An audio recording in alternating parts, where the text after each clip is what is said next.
Good evening, and welcome back. Tonight's story is about the kind of betrayal that doesn't arrive all at once. Now ask yourself, do you think that guilt is the same thing as love? Before we begin, please note, it's an original narrative written by me, inspired by emotional conflicts often seen in real life.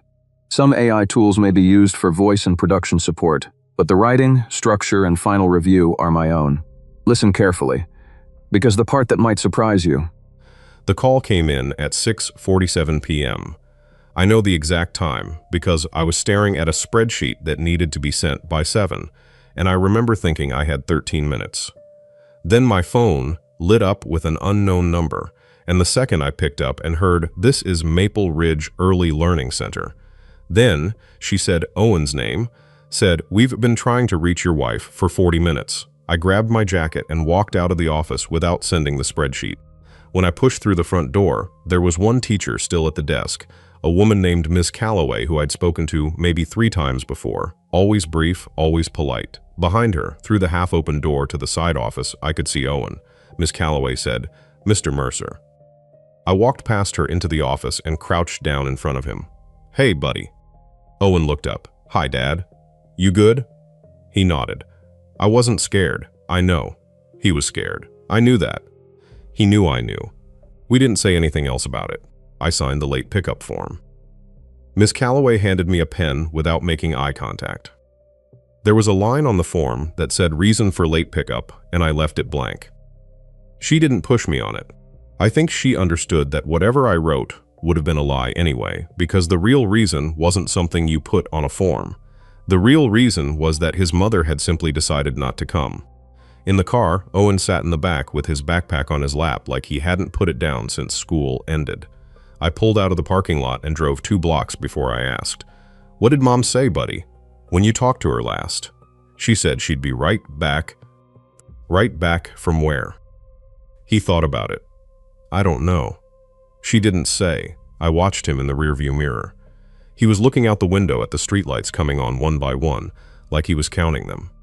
She said she'd be quick, he added. Then, quieter, she wasn't quick. 4 years old, and he already knew how to soften the blow for me. That's the part that gutted me. Not Tessa's absence, the fact that my son was already in the business of managing the gap she left behind. I'd been angry at Tessa before, 100 times, but anger wears shapes. Frustration, resentment, the kind of tired that feels like a low-grade fever you've had so long you almost forget it's not normal. This was the feeling of a door closing, quietly, from the inside. I didn't know yet what I was going to do with it. I just drove. The house was warm when we pulled up, warm like a house that forgot you weren't home. Through the front window, I could see the living room light on, the bluish flicker of something playing in the background, 2 figures on the couch. I sat in the driveway for a second. Then I got Owen out of the car, took his backpack, and went inside. Tessa was on the couch with 2 of her friends, Jenna, and a woman I'd seen once at a birthday party and never learned the name of. There were wine glasses on the table, a takeout box. Someone had put on music low enough that it made the whole room feel deliberately relaxed. Tessa looked up when I walked in, not with alarm. With a mild, flattened irritation, the look of someone whose evening has been interrupted. "Hey," she said. "Hey," I said. I put Owen's backpack down by the door. "Can we talk?" "Kitchen." Jenna glanced at the other woman. Nobody said anything. Tessa sighed and got up. In the kitchen, I kept my voice down because Owen was 20 feet away. He was the last kid at daycare. They couldn't reach you. My phone died. Your phone wasn't dead when I called from the car. You picked up on the second ring. She folded her arms. I lost track of time, okay? It happens. He was there for 40 minutes after closing, Tessa. You're being dramatic. He was fine. He was sitting alone in an office with his backpack on. He told me he wasn't scared. I paused. He was 4 years old, telling me he wasn't scared. Something moved across her face. I thought, for about 1 second, that it might be the beginning of something real, some acknowledgement. It wasn't. "You know what?" she said. "I can't do this right now. You always do this. You wait for something small and then you make it into a whole thing because you love having the moral high ground. I'm not." "One mistake, Ethan. One, and you're looking at me like I'm a monster." She stepped closer. "You think I wanted this? You think I wake up every morning thrilled about my life, There it was. I'd heard versions of that sentence so many times I could predict the exact note it ended on. It was Tessa's master key. Insert into any argument, turn once, and suddenly we weren't talking about today. We were talking about the beginning, about the fact that she'd had a life before this one, and something about me, or what came with me, had ended it. Don't, I said. Don't what? Don't make tonight about that. She stared at me. Then she said, very quietly, I didn't want to become this person. I heard that line differently that night. I used to hear it as grief. That night I heard it as a warning I'd been ignoring for years. I went back to the living room, picked up Owen's backpack and said, Come on, buddy, we're going to Grandma's. Owen slid off the couch without asking why. Tessa called after me.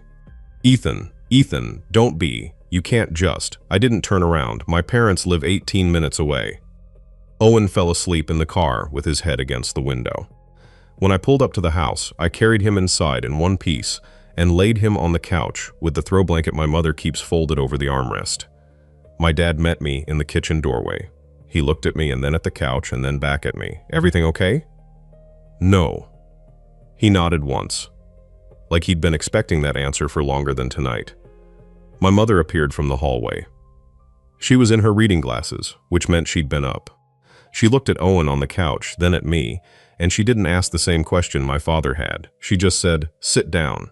So I sat, and I told them about the daycare call, the 40 minutes, the living room full of friends and wine and low music. My dad's jaw got tighter as I talked. My mother listened without moving. When I finished, there was a pause. Then I said the thing I hadn't planned to say out loud until I said it. I want to divorce her, and I want to keep Owen. My father exhaled. Son, I know. You should sleep on this. I've been sleeping on this for 2 years, Dad. He went quiet. My mother took off her glasses. She set them on the table and looked at me with an expression I'd seen before, but never been the full target of. She said, Are you sure you know everything there is to know about that marriage? It was a strange thing to say. I filed it away. I know enough, I said. She nodded slowly. Okay. That was it. That was all she said. I didn't know then that she'd already decided to start filling in what I didn't know. On her own terms. Let me back up.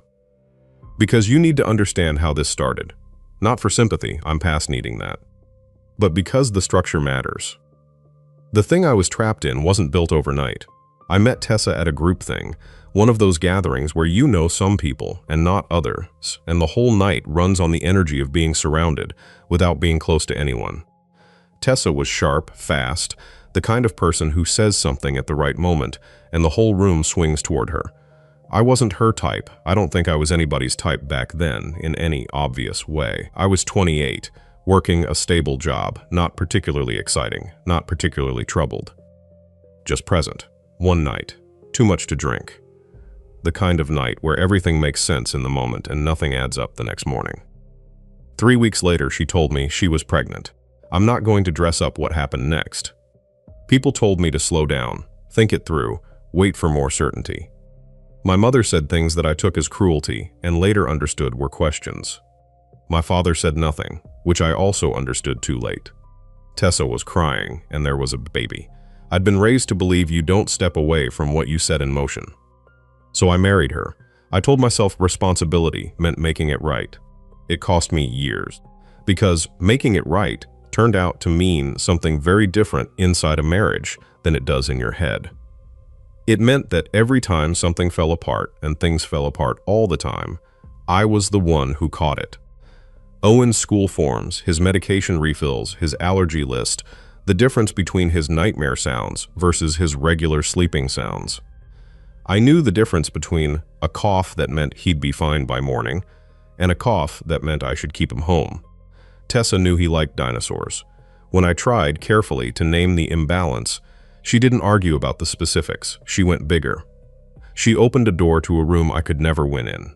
You still have your life, Ethan. I'm the one who got trapped. So I stopped bringing it up. And the system calcified. And years passed. There was one night, maybe a year before the daycare call, that I think about sometimes. I came downstairs at 2 in the morning to get water. Tessa was at the kitchen table, laptop open, face lit by the screen. She didn't hear me at first. Can't sleep? I said. She startled. then turned back to the screen without closing it. "No, what are you looking at?" She was quiet for a moment, then, "People I used to know." I got my water. I stood there another second. "I don't think I was supposed to become this person," she said. "Not to me." "Exactly. To the room." I didn't say anything back. What I didn't understand then was that the person she was looking at on that screen, the version of herself she thought she'd lost, had become a debt she was going to collect from me indefinitely. The morning after I brought Owen to my parents, I went back to the kitchen table and told them clearly, I was moving forward with a divorce. I wanted legal advice. I wanted Owen with me. My father looked like he was trying to find the calm in the room. My mother said, "Good." One word. No hesitation. "But do it right," she added. "Document what you can. Don't move too fast." I told her I wasn't asking for a strategy. I was telling her what I'd decided. She looked at me in a way I still think about, like I'd said something slightly naive without knowing it. "I know," she said. 3 days later, she showed up at the apartment while I was at work. I didn't know about the visit until Owen mentioned it at dinner. He said Grandma came. She fixed his hair. They watched half a cartoon. I called my mother and asked what she was doing there. She said she just wanted to see her grandson. I should have pushed harder on that answer. I didn't. Tessa, meanwhile, was moving fast in a different direction. She called my sister. She texted family members I hadn't spoken to in years. She got to the friends first, then worked outward. The version she was telling was clean and coherent and positioned her exactly where she always positioned herself. At the center of someone else's failure. Ethan overreacted to one mistake. He's doing what his mother tells him. His family never accepted me. I heard pieces of this secondhand, and what struck me was how well constructed it was. Tessa had always been good at narrative. She didn't need to lie outright. She just arranged the true things carefully and left out the spaces between them. My mother heard the same things, through different channels, and 2 days after her visit to the apartment, she called me and said she thought it would be useful for everyone to have dinner. Together. Like adults, she said, before lawyers get involved and everything goes sideways. I didn't love the idea. Tessa agreed immediately. Of course she did. She thought a room full of people was her best terrain. The dinner was at my parents' house on a Thursday. Tessa arrived 6 minutes late, which I recognized as a move. Just enough time for everyone to be seated and waiting, just enough to walk in with momentum. She looked composed. She'd worn something that said, "I'm not falling apart without being overdressed." She'd thought about it. She sat down across from my mother. Nobody touched the food for a while. Tessa started. She built it slow, the early years of the marriage, how hard she'd worked to fit into a family that never quite opened up, the way she'd set aside pieces of herself to make the household work. She let the grievances stack at a controlled pace, each one reasonable sounding on its own. "I made one mistake," she said at some point, and she looked at my father when she said it because she knew he was the softer wall. One mistake, and now I'm sitting here defending myself like I'm on trial. My father shifted in his seat. Tessa kept going. She talked about the daycare like it was an anomaly, a single bad day in a long stretch of effort. She talked about me like I was someone who'd been waiting for a reason. I sat there and listened. I'd learned, somewhere in the last few years, that the most accurate picture of who Tessa was happened when she thought she had the floor. My mother waited until Tessa finished a thought and hit a small pause. Then she said, "Can I ask you something?" Tessa said, "Sure." "Owen's allergy appointment, the one in March, who took him?" Tessa blinked. "Ethan handles those things." "Who filled his emergency contact card at the new school?" "I. That's Ethan's." "Who called the center the last time Owen had a fever?" "You're trying to make a point." "I'm asking questions," my mother said. "Those are 3 different questions." The temperature in the room shifted. I could feel it, the way air changes before weather. My father was very still. Tessa said, "This is what I mean. This is exactly what I've been dealing with. You have never given me a fair shot. Since the beginning." "I haven't always been warm to you," my mother said. "That's true. I won't pretend otherwise." She folded her hands on the table. "But warmth and accuracy are different things. And what I'm describing is accurate, so you're calling me a bad mother. I'm describing who drives to emergencies and who doesn't." Tessa turned to me. "Ethan, are you going to just sit there?" "I'm listening," I said. To your mother tear me apart? To what she's saying? Tessa stared at me. Something recalibrated behind her eyes. Then she looked back at my mother. You want to dig up the past? She said. Fine, go ahead. Ask Ethan how this all started. Ask him who was there. Who was responsible? My mother said, I've been thinking about that, actually. My mother's voice didn't change. It stayed exactly the same. Calm, even, the way a scalpel is calm. She said, the night Owen was conceived, can you walk me through where you were? Tessa's expression flickered. What? The party. The timeline. Who you were with. What are you? I've spoken to a few people who were there, my mother said. Not as an interrogation, just conversation. And the interesting thing about people who were there is that they remember slightly different versions of what happened that night. Tessa said nothing. Different versions of who left with whom. Different versions of who you were with in the hours before you and Ethan were alone. One person I spoke to, and I want to be honest with you here, Tessa, said she remembered someone saying, around that time, that Ethan seemed like the kind of man who would step up. My mother paused. She didn't remember exactly who said it. The silence was very long. Tessa's voice, when it came back, was lower, tighter. You're trying to say that Owen isn't. I'm saying the timeline you've given isn't the only version that exists, my mother said, and that if this goes to court, timelines get examined. That's insane, is it? Not a question. A statement. Tessa looked at me. Something in her face I hadn't seen before. Not anger, not self-righteousness. Something closer to fear. Ethan, she said, you're going to let her do this? I wanted to say something. I hadn't expected this turn. I hadn't known my mother was going to go here, and I could feel myself caught between the momentum of what she'd built and the discomfort of not knowing what she was building toward. My father set his glass down. He said, did you ever tell him there was even a question?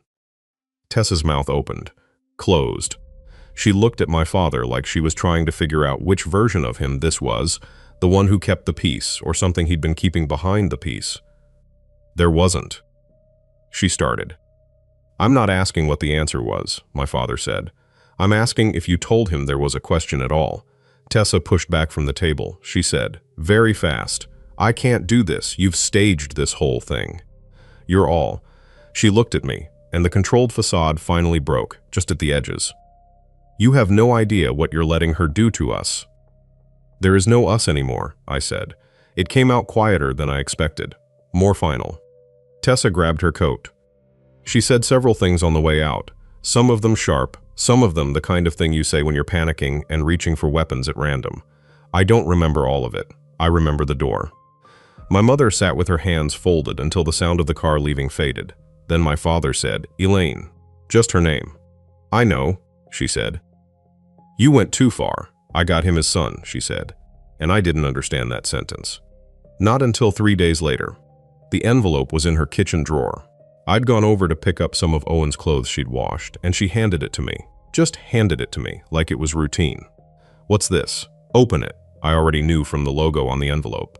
Some part of me had known since the word timeline at the dinner table. I stood in her kitchen and opened it. Owen Mercer. Ethan Mercer. Probability of paternity, 99.97%. I read it twice, then I set it on the counter. You tested him, I said. Yes, when? When I came to visit. I took a few strands from his hairbrush, without telling me. She didn't answer. The answer was obvious. I picked up the envelope, set it back down. The kitchen felt very still. When did you get this result? Before the dinner, she said. I looked at her. Before the dinner, I repeated. Yes. So you knew. When you were in there asking Tessa about the timeline. When you let the whole room think. She didn't know what I knew, my mother said. That's different. Is it? Ethan, you used something you knew was false to pressure her into backing down. I used something ambiguous. I used her own behavior, the daycare, the pattern. All of it is real.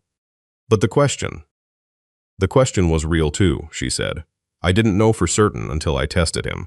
But at the dinner, you did know. And you let her sit there thinking. I let her believe she might have a problem.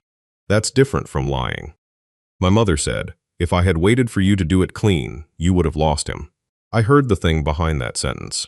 The thing she believed, down to the bone, that I wasn't equipped, that left to my own process I would have hesitated too long, been too fair, given too much ground.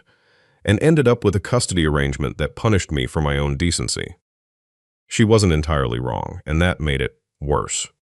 "You should have told me," I said. "The second you got that result, you should have handed it to me and let me decide what to do with it." "And what would you have done?" "I don't know. But it would have been my choice." She looked at me. Something in her face shifted, not quite regret, not quite concession. Something that recognized, for the first time maybe, that she'd stepped across a line. "It was always going to be this messy," she said. "That wasn't your call to make." My father came in from the hallway. He'd been standing there for most of it. He said nothing for a moment. Then he looked at my mother and said, "You should have told him." Not a long speech, just that. My mother looked at the envelope on the counter. She said, "I know." I picked it up and walked out. Owen was at my parents'. Sleeping, probably. He'd been staying with them while the wreckage of the last 2 weeks was sorted into something like a structure. I thought about the two of them, Tessa and my mother.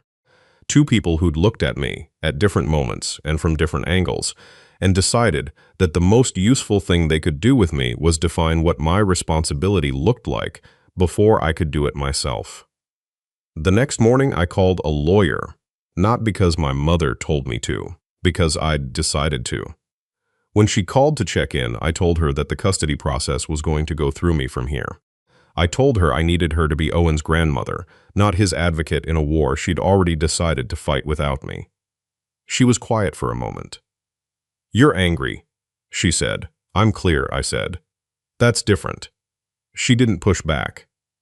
I think somewhere under the control and the strategy, she understood that she'd taken something from me, the chance to do this in a way I could live with cleanly. And maybe she knew I was going to have to find a way to live with the version she'd built instead. That's just the truth as it stands right now. Tessa and I didn't speak directly for almost 2 weeks after the dinner. Her lawyer contacted my lawyer. I heard, through the brittle telephone game of people trying to stay neutral, that she was willing to agree to temporary primary placement with me while things got sorted. No formal admission, no signed confession. Just a strategic retreat from a battlefield she'd felt close too well. I didn't feel like I'd won. I felt like I'd passed through something very ugly and come out the other side with a lot of things I hadn't expected to be holding. The first night Owen was officially with me, in the spare room at my parents' that we'd cleaned out and stocked with his things. I went in after he was asleep to check on him. I stood in the doorway for a moment. Not thinking about Tessa, not thinking about my mother, not calculating the next move or tallying damage or building a case. Just standing there, watching him breathe. I pick Owen up from daycare every day now. I'm always there before the second pickup wave, which means I'm one of the first faces he sees when he comes out the double doors with his backpack bouncing. He doesn't run. Exactly. He does this fast walk that's almost running, the kind kids do when they're trying to be cool about being happy to see you. I sign his folder. I know his teacher's name, and his aide's name, and the name of the kid he doesn't like, and the name of the kid he trades snacks with. I know he needs the window cracked when we drive, or he gets carsick. I know he can't fall asleep without the fan on low. I know he gets mean when he's hungry and clingy when he's tired, and I know how to tell the difference. I know who my son is, not because someone handed me a result in an envelope. Not because a lawyer arranged it. Not because my mother won a dinner table fight with weapons she wasn't supposed to have. Because I've been paying attention. Because I've been there. Because being a father isn't a title you earn in court. It's a habit you build in every unremarkable Tuesday when nobody's watching. Tessa spent years teaching me that responsibility meant carrying her anger like it was mine to own.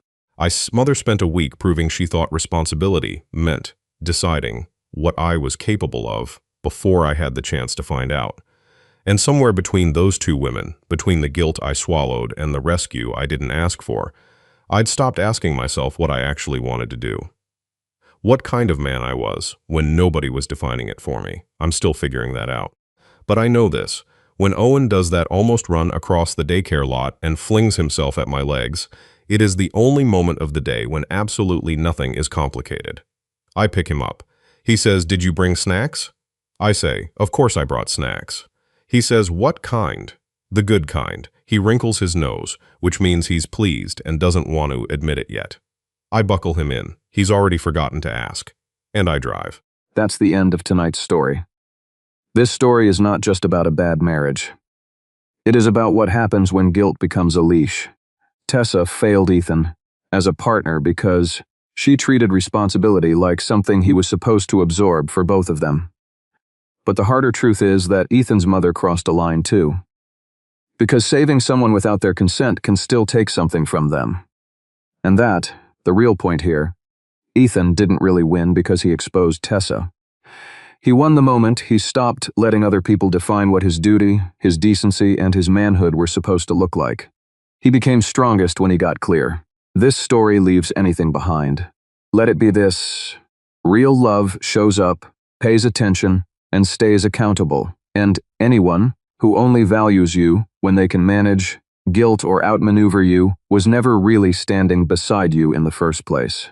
Thank you for being here tonight. And remember, sometimes the clearest proof of who loves a child isn't what they say in a crisis, but who keeps showing up on an ordinary Tuesday.